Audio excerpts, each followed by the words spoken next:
ఎప్పుడైతే పరమేశ్వర సాక్షాత్కారమే పొందిందో మునులందరూ పరుగు పరుగున వచ్చారు. అయ్య బాబోయ్, ఒక స్త్రీ గంగశాపాన్ని దాటి శరీరాన్ని నిలబెట్టుకుని తపస్సు చేసి శంకరుణ్ణి ప్రత్యక్షం చేసుకుంది.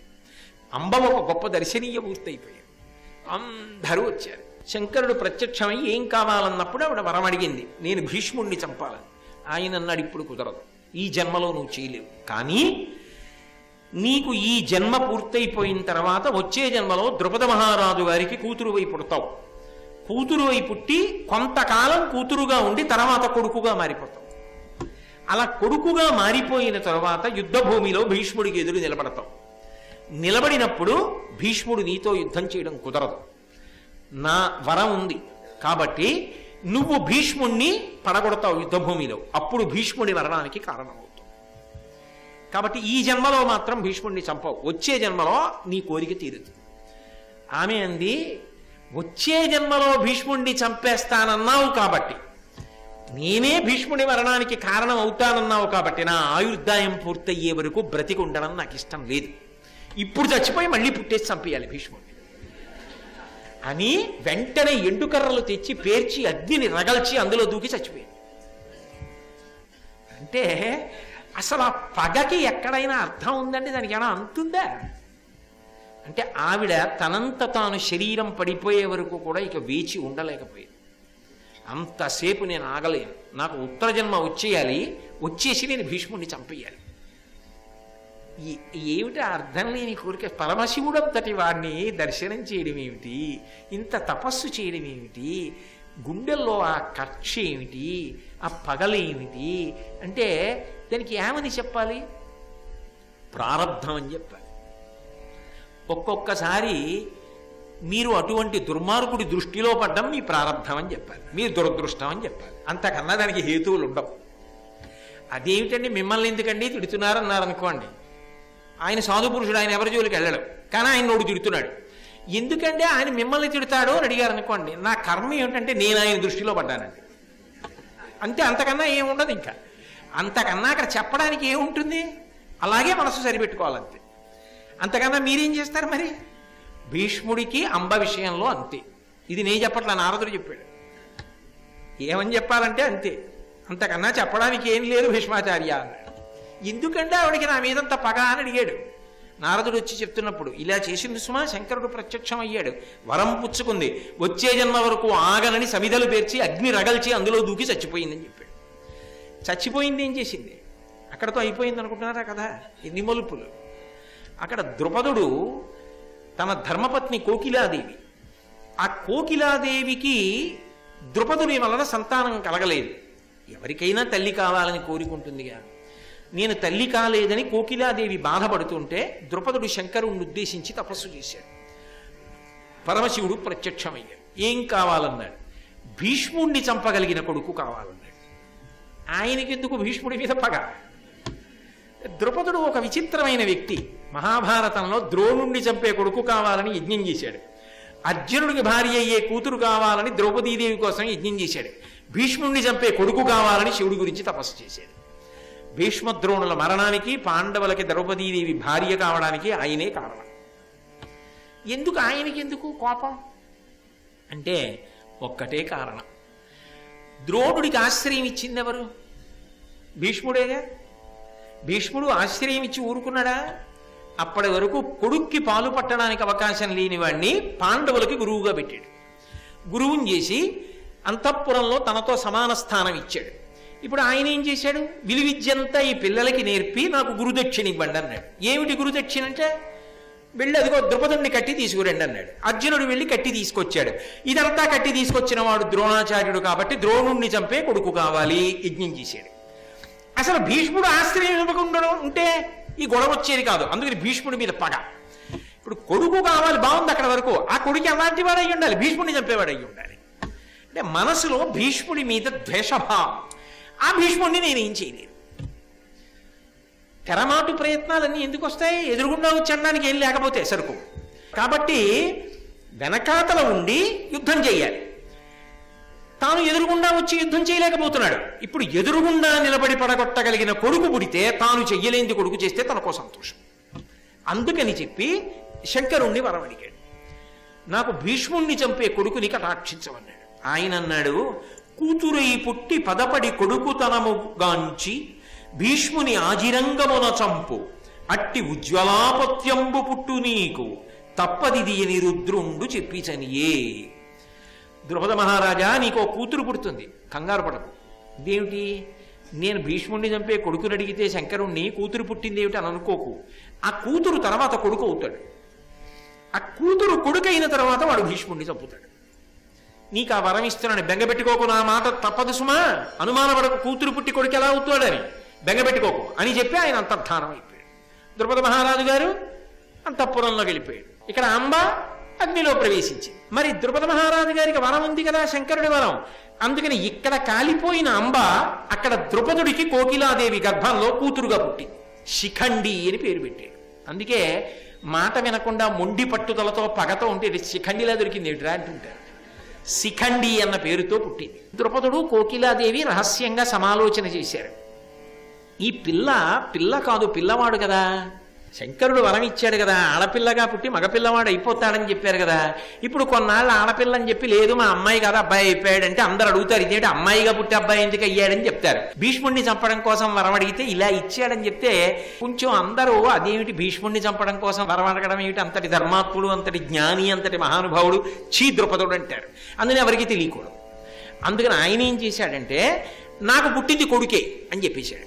ఎవరికి తెలిసి వస్తుంది కనుక అంతఃపురంలోకి వెళ్ళి ఎవడో చూసి వచ్చాడు, నాకు కొడుకు పుట్టాడని చెప్పాడు. కొడుకు పుట్టాడని చెప్పి కొడుకులాగే వస్త్రాలంకారం చేశాడు, కొడుకులాగే కేశపాశం, కొడుకులాగే పెంచి పెద్ద చేశాడు. పెంచి పెద్ద చేసి ద్రోణాచార్యుల వారి దగ్గరికి పంపించాడు విలువిద్య నేర్చుకోమని. ఎందుకంటే భీష్ముడిని పడగొట్టడానికి కావాలిగా విలువిద్య. అందుకని ద్రోణాచార్యుల వారు పాఠం చెప్పాలి. ద్రోణుడి దగ్గరికి వెళ్ళి పాఠం నేర్చుకుంటున్నాడు ఆ పిల్లాడు. యుక్త వయస్సులోకి వచ్చేసింది ఆ పిల్ల. పిల్లాడిలా బయట తిరుగుతున్నాడు, కానీ పిల్ల. ఈ పిల్లవాడికి యుక్త వయస్సు వచ్చేసింది. అందరూ మీ అబ్బాయికి పెళ్లి చేయరా అని అడుగుతున్నారు. అబ్బాయికి పెళ్లి చేయరా అంటే వాడు అబ్బాయి అయితే కదా పెళ్లి చేయడానికి. ఇప్పుడు అమ్మాయిని ఎలా ఇచ్చి చేస్తాడు? అమ్మాయిని ఇచ్చి చేసిన తర్వాత వీడు అబ్బాయి ఎప్పటికవుతాడో పరువు వీధిలో పడిపోదు. ఇంతకన్నా నేనేం చెప్పను సభలో. కాబట్టి ఆయన భయపడ్డాడు. కానీ ఎంతకాలం ఆగుతాడు? మీ అబ్బాయికి పెళ్లి చేయరా, మీ అబ్బాయికి పెళ్లి చేయరా, మీ అబ్బాయికి పెళ్లి చేయరా, మా అమ్మాయి ఉంది, ఆ రాజుగారి అమ్మాయి ఉంది, ఆ రాజుగారి అమ్మాయి ఉందని సంబంధాలు వస్తున్నాయి. ఆఖరికి చూసి చూసి చూసి చూసి ఆయన ఏం చేశాడంటే, ఎంతకాలం ఎదురు చూస్తాం, శంకరుడి వరం ఉంది కదా, ఎప్పటికో అప్పటికి మగపిల్లవాడు అయిపోతాడు కదా అని దశార్ణ దేశాధిపతి యొక్క కుమార్తెని తీసుకొచ్చి వివాహం చేసేశాడు. దశార్ణ దేశాధిపతి హేమవర్మ అని ఆయన గొప్ప పౌరుష పరాక్రమవంతుడు. ఆయన కూతుర్ని తీసుకొచ్చి, అంటే ఎలాగో కోడలు అవ్వాలిగా, కొడుకు అవుతాడుగా, ఆ తెచ్చిన సంబంధం ఏదో మంచి సంబంధమే తెచ్చి ముందే చేసేద్దామని పెళ్లి చేసేశాడు. పెళ్లి చేసేసిన తర్వాత మరి ఇద్దరూ కలిసి సంతోషంగా జీవనం చెయ్యాలి కదా. మొత్తానికి తెలిసిపోయింది. ఎందుకు తెలిసిపోదు? హేమవర్మ యొక్క కుమార్తెకి తెలిసిపోయింది తన భర్త పురుషుడు కాడు, తన భర్త స్త్రీ. పురుషుడిలా నటిస్తున్నాడు, వేషం కట్టాడు, ఆయన పురుషుడు కాదు స్త్రీ అని తెలిసిపోయింది. కానీ ఆమె చాలా గంభీరమైన మనస్తత్వం ఉన్నది. ఈ మాట బయటికి వస్తే భర్త పరువు పోతుంది. అంటే భార్యో భర్తో మొత్తానికి స్త్రీయేగా ప్రస్తుతానికి. ఆయన పరువు లేదా ఆవిడ పరువు పోతుంది, మామగారి పరువు పోతుంది, అత్తగారి పరువు పోతుంది. వీళ్లతో పోదు. ద్రౌపదీదేవి, పాండవులు, ఇంతమంది. అవతల తండ్రికి తెలుస్తుంది, తండ్రి గుండెలు బాధేసుకుంటాడు. ఇదేం అన్యాయం, మా అమ్మాయి దొరికిందా ఇలా పెళ్లి చేసుకోవడానికని. ఇదంతా లోకంలో పెద్ద గొడవ కింద చెప్పుకుంటారు. అసహ్యంగా ఉంటుందని ఉగ్గపట్టుకుంది. కానీ ఎన్నాళ్ళు ఉగ్గపట్టుకుంటుంది ఆ రహస్యాన్ని ఆపుకోలేక ఎవరో ఒకరు ఎప్పుడో అప్పుడు అడుగుతారు కదండి. చిలికెత్తెలు అందులో ఊరుకుంటారా? పుట్టింటి వైపు నుంచి వచ్చిన చిలికెత్తెలకి ఏదో సందర్భంలో అనుమానం వస్తుంది కదా. అందుకని ఆమె తప్పక దాసికి చెప్పింది, ఆయన ఆవిడ. అంతకన్నా ఎందుకు, 10 మాటలు చెప్పాను కదా ఆ కథ అంతా అని చెప్పింది. ఆ దాసి ఆపుకోలేకపోయింది. అమ్మో ఇది వెంటనే పుట్టింటికి తెలియాలని హేమవర్మ కబురు చేసింది. మీ అల్లుడు కాడుట, అల్లుడి రూపంలో స్త్రీ ఉంది.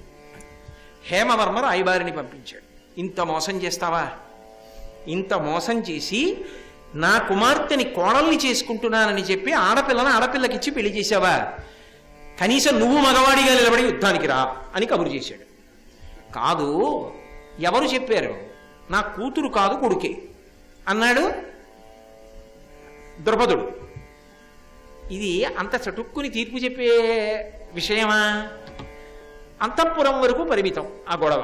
కానీ రాయబారి అనుమానాస్పదుడై వెళ్ళి హేమవర్మకి చెప్పాడు. హేమవర్మ సైన్యంతో కలిసి యుద్ధానికి వచ్చాడు. ద్రుపదుడు ముఖం చూపించలేక ఏమని ముఖం చూపిస్తాం, ఏమని మాట్లాడతాం, ఏమని యుద్ధం చేస్తాం? ఇప్పుడు ఎవరైనా ఏమంటారు, యుద్ధం ఎందుకయా దీనికి? ఆయన ఏమంటున్నాడు, మీరు మీ అబ్బాయి అని చెప్పారు, అతను అబ్బాయి కాడు అంటున్నారు. అతను అబ్బాయేనా? అది చెప్పు చాలు అంటారా? అనరా? మరి యుద్ధానికి ఎందుకు వచ్చావు? యుద్ధం ఎందుకయా? బియ్యం కుడుతూ ఆ విషయం ఏదో తేల్చుకునేదానికి అంటారు కదా. అందుకని యుద్ధానికి బయటికి వెళ్ళలేకపోయాడు. సైన్యాన్ని పంపించి ఒక్కడు గదిలో కోకిలాదేవితో కూర్చుని ఏమిటో శంకరుడు వరమిచ్చాడు. వీడు యవ్వనంలోకి వచ్చినా ఇలాగే ఉండిపోయింది ఆడపిల్ల కింద. ఎప్పటికీ కొడుకు అవుతాడు? ఇదెక్కడ గొడవ? పెళ్లి చేశాం అనవసరంగా. హేమవర్మకి తెలిసిపోయింది యుద్ధం జరుగుతోంది, బయట సైన్యం ఉండిపోయింది. ఇదంతా తల ఎత్తుకోలేకపోతున్నాను, 10 మంది ముందుకు వెళ్ళలేకపోతున్నానని బాధపడ్డాడు. ఇది వింది కూతురు శిఖండి. ఏమిటో శంకర్, అప్పటికి ఆవిడికి పూర్వజన్మ స్మృతి ఎలా ఉంటుంది? తండ్రి చెప్పిన వరం గుర్తుంది. ఏమిటో శంకరుడు వరం ఇచ్చాడు కానీ నేను మగపిల్లాడిని అవ్వలేదు అని చెప్పి, పాపం నాన్నగారు ఇంత బాధపడ్డం కన్నా నేను చనిపోతే మంచిది, ఆత్మహత్య చేసుకుంటానని, రాత్రికి రాత్రి తెల్లవారితే మళ్ళీ యుద్ధం మొదలైపోతుందని కోటకి ఉన్న రహస్య ద్వారం గుండా అరణ్యంలోకి వెళ్ళింది. ఆ వెళ్ళింది ఏం చేసింది? యక్షులలో కుబేరుడి యొక్క అనుచరుడు ఉన్నాడు, ఆయన పేరు స్థూలకర్ణుడు. ఆ స్థూలకర్ణుడు అనేటటువంటి వాడు ద్రౌపది అంతఃపురానికి దగ్గరలో కూతవేటు దూరంలో ఉన్న అరణ్యంలో ఒక గొప్ప సౌధాన్ని నిర్మించుకున్నాడు. ఆ సౌధం దగ్గరికి వెళ్ళి ఈమె మరణించే ప్రయత్నం చేసింది. ఆ స్థూలకర్ణుడికి తెలిసి ఎవరో ఆడపిల్ల చచ్చిపోతోందంటే గబగబా బయటికి వచ్చి, ఎందుకమ్మా చచ్చిపోతున్నావు, ఏం ఆపద వచ్చింది అన్నాడు. ఆమె ఏడుస్తూ తన కథ అంతా చెప్పింది. నాకు ఇలా శంకరుడి వరం ఉంది, కానీ పురుషుణ్ణి కాలేకపోయాను, స్త్రీగానే ఉండిపోయాను, తండ్రి తలెత్తుకోలేకపోతున్నాడు, అందుకని శరీరం వదిలిపెట్టేద్దాం అనుకుంటున్నాను, ఆత్మహత్య చేసుకుంటున్నాను. ఆయన అన్నాడు, నీకు ప్రస్తుతానికి ఏమిటి సమస్య? ఓ 10 రోజులు మగవాడిగా కనపడితే చాలు కదా.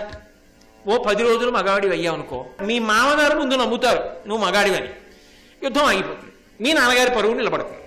మహా ఉంటే ఎన్నాళ్ళు ఉంటారు మీ మామగారు? ఓ 4 రోజులు ఉంటారు, అంతే కదా, అంతకన్నా ఉండరు కదా. ఆయన రాజ్యం వదిలేసి ఇక్కడ కూర్చోడుగా. ఓ 10 రోజులు నువ్వు మొగాడయ్యే అవకాశం ఇస్తాను, 11వ రోజున మళ్ళీ ఆడదానం అయిపోతాం. ఈ 10 రోజులు ఎలా మగవాడిని అవుతానంటావేమో, నా మగతనం నీకు ఇచ్చేస్తాను, నీ ఆడతనం నేను తీసుకుంటాను, మన ఇద్దరం ఇలా మార్చుకుందాం, నేను ఎక్కడికి వెళ్ళను, అంతఃపురంలో కూర్చుంటాను. ఆడదాన్ని బయటికి వెడితే తెలిసిపోతుంది కదా, ఇది స్థూలకర్ణుడు స్త్రీ అయిపోయాడని చెప్పుకుంటారు కదా మళ్ళీ. అందుకని నేను లోపల కూర్చుంటాను, నువ్వు బయట తిరుగు, నేను మగవాడిని అని చెప్పిన తర్వాత అందరూ శిఖండి మగవాడంటారు. 11వ రోజున నిశ్శబ్దంగా రా, మళ్ళీ నా మగతనం నాకు ఇచ్చేయి, నీ ఆడతనం నువ్వు ఇచ్చేసుకో. మళ్ళీ ఎవరు అస్తమానం సాక్ష్యాలు అడుగుతారు, గొడవల సమస్య పోతాయి. ఆ తర్వాత చూద్దాం శంకరుడి వరం సంగతి. ప్రస్తుతానికి చచ్చిపోకు, చచ్చిపోవడం ఎందుకు, నే చేయగలిగిన ఉపకారం చేసి పెడతానని నా పురుషత్వము గైకొని వేయిపోయి దశార్ణపతికి వెలయించిన మీ ఆపదలు తొలగిచన పొడసూపుము 10 నాళ్ల ఎంత సుమృతమొప్పన్.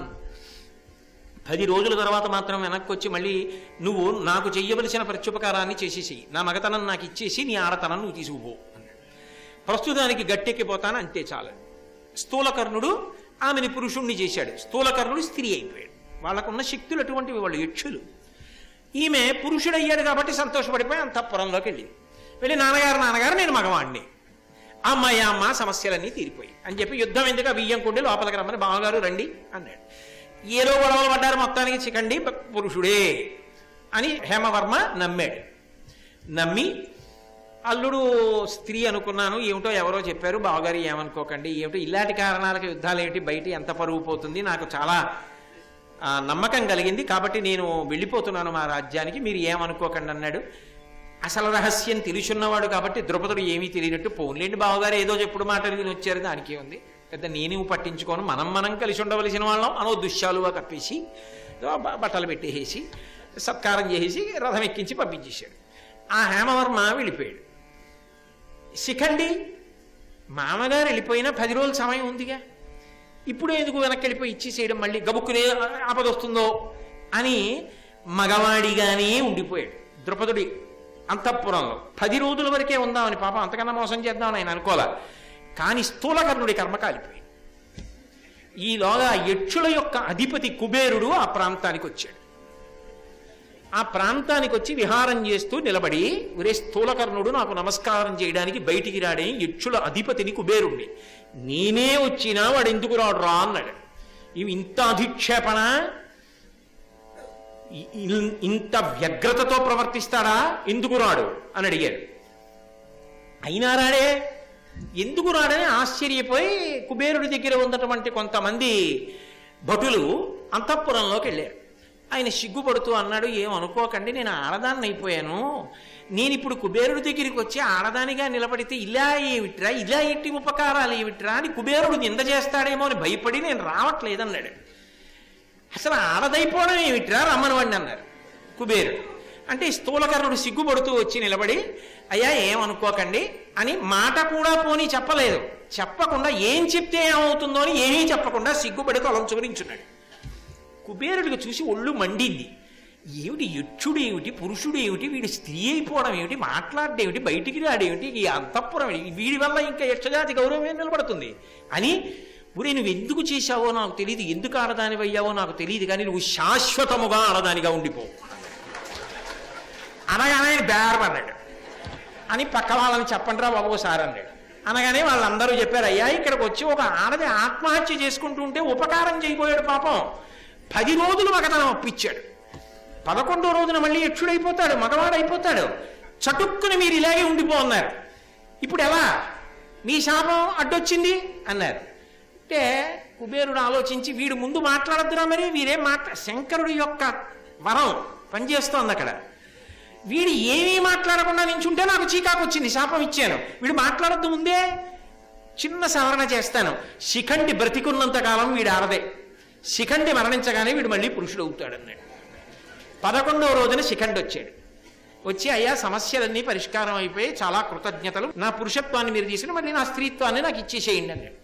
నువ్వు పాపం చాలా చెప్పిన మాట ప్రకారం వచ్చేసావు, కానీ నాకే శాపం వచ్చేసిందిరా, నువ్వు బ్రతికున్నంత కాలం నేను స్త్రీని, కాబట్టి వెళ్ళిపోయి నువ్వు ఎప్పుడో ఎప్పుడు చచ్చిపోతావుగా, చచ్చిపోయాక నేను మగాడిని అవుతాను పో అన్నాడు. నీ అదృష్టం అలా కలిసి వచ్చింది, నిన్నెందుకు నిందించడం, వెళ్ళిపోమన్నాడు. అంటే ఈ శిఖండి బయలుదేరి అంతఃపురానికి వచ్చాడు. ఇది కర్ణాకర్ణిగా అందరికీ తెలిసిపోయింది. ఇది శంకరుడి వరం. శిఖండి కేవలం భీష్మవరణానికే ఆడదై పుట్టి మగవాడైంది. ఇప్పుడు ఇది తెలిసి ద్రుపదుడు యుద్ధంలో భీష్మాచార్యుల వారి ముందు నిలబడినప్పుడు బాణప్రయోగం చెయ్యాలి కదా. కాబట్టి గొప్ప అస్త్రబలం ఉండాలి, శస్త్రబలం ఉండాలి. కాబట్టి నువ్వు వెళ్ళి ద్రోణాచార్యుల వారి దగ్గర బాగా విలువిద్య నేర్చుకోమని పంపించాడు. భీష్ముణ్ణి చంపడానికి పుట్టాడని తెలిసి ద్రోణుడు పాఠం చెప్పాడు, భీష్ముడు వద్దని చెప్పలేదు. అది వాళ్ళ ధర్మ నిరతి.